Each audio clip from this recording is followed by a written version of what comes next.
Please welcome to the stage the world-renowned quantum physicist, Dr. John Hagelin.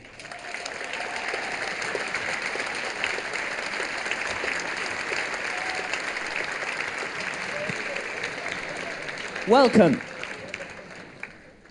I'm staying here to interview you, so don't be afraid by the slightly altered dynamic. Think of this as like Regis and Kathy, but about quantum physics.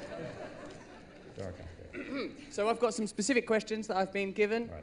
Doctor, what does science tell us about meditation? A lot. Meditation... I'm genuinely interested. That was it. Oh yeah, that would have been short. I'd have done, oh, fair enough, he is a quantum physicist. Meditation, properly understood, is a technique to turn the outwardly directed attention within, to experience deeper, quieter levels of thought, to go beyond the thinking process, to experience pure subjectivity, pure consciousness, the source of thought. Science says this meditative state is a fourth state of consciousness, distinct from waking, dreaming, sleeping. It's a state of very deep rest, deeper than sleep, and simultaneously a unique state of electrophysiological brain functioning. That means orderliness of brain functioning, maximum EEG coherence. And that's important because EEG coherence correlates with rising IQ, intelligence, creativity, learning ability, good looks, psychological stability, emotional maturity. Everything good about the mind depends on its orderly function. How are those neurological factors that you've just described palpable and tangible? How can you prove that? Simple tests for IQ that kids all take, that adults avoid. You can show that, university kids, for example, intelligence continues to rise. It rises in adults in elderly homes, and at that point, intelligence is not supposed to be increasing. After the age of, well, about your age, intelligence begins to shrink dangerously. 20? It's a cruel world. So the fact that anybody can start a process that increases orderly brain functioning, raises intelligence, creativity, learning ability, academic performance, moral reasoning, is an amazing tool for education. I'm very excited about this as an educator. I've noticed my moral reasoning has gone through the bloody roof since I started meditating.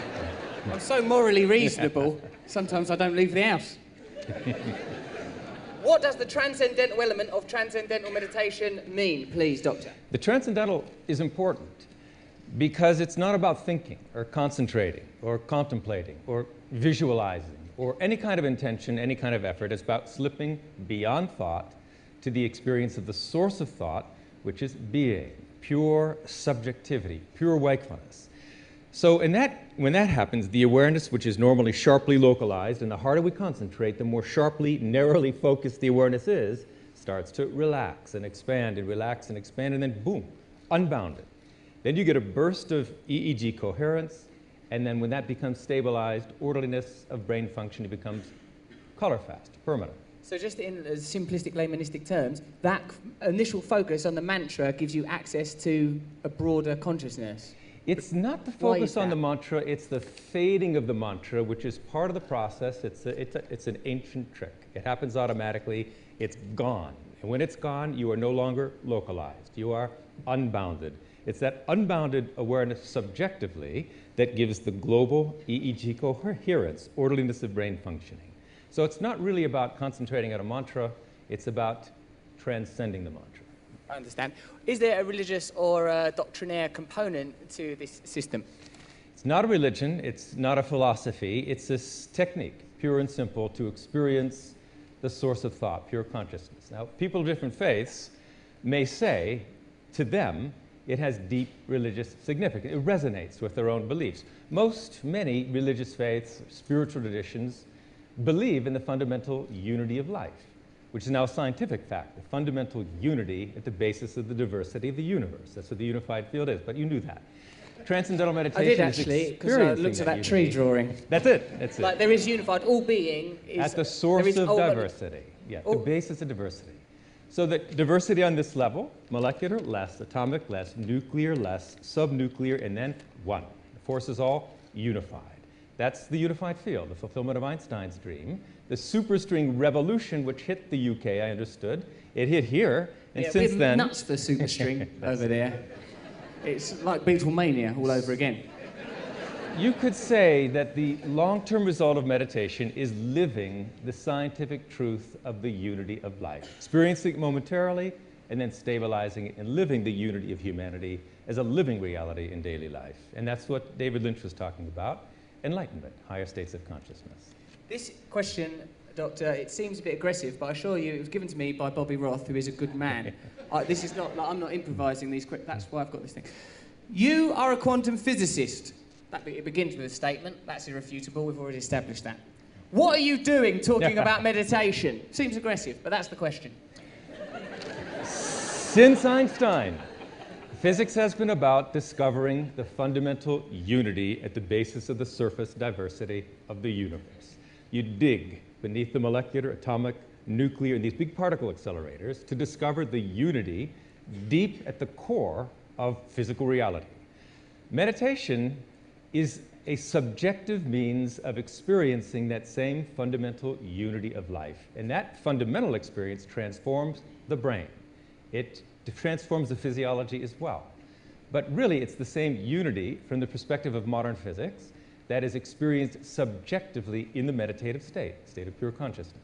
I really like that. I really like it when things in the world of physics seem to be replicated in the spiritual world, that there is a presumed oneness between us all as spiritual beings, and this appears to be mirrored by the physical world, that we are all one, that separation is an illusion, that conflict is unnecessary. It's like we're having a go at ourselves, like sort of a war between nations, like chewing your own foot off. Like that. Yeah. Don't try and mug me off, mate. I do this for a living. I don't come round your house and try and split atoms. Right, so I think now there's a scientific element to our understanding. I think that, is there anything else that you think we should add, or has this been perhaps the best interview you've ever encountered? One thing, and that is, I'm an educator. I'm really excited about the application of this for kids. Because school, you spend so many years there, and you wonder what it's for, but it's really ultimately for the full development of mind, body, and behavior.